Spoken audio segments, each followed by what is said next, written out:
biblical practices that Christians don't practice anymore. Episode 2.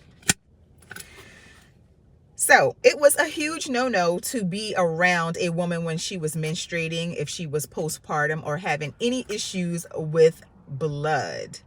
All right. A woman was supposed to have a separate dwelling totally and completely from everyone else when she was on her cycle. She was considered ceremonially unclean for 7 days.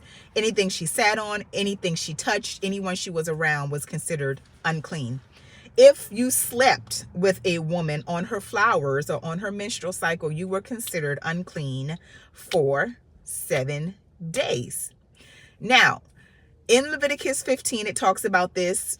And like I said, if a man were to lay with a woman while she's actually on her cycle, then he was considered unclean. Also, when a woman was postpartum, she had just had a child, she was considered unclean for 33 days.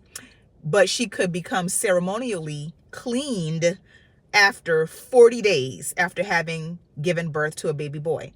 For baby girls, it was double. So she was considered unclean for 66 days, but on the 80th day, she could be, ceremonially cleaned and considered clean again to come into contact with others and,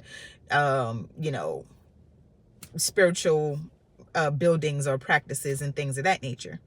So yeah, that's something that people definitely do not consider or practice anymore, especially not here in the West. Now, I have heard in places elsewhere in the world, and I believe in Ethiopia, this is still practiced, where women are not allowed to enter the sanctuary, the synagogue, or the place of worship when she is on her cycle.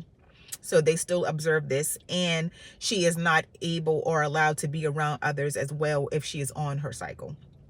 So just let me know what you all think about this episode number 2 of things that Christians do not practice anymore that are actually biblical principles.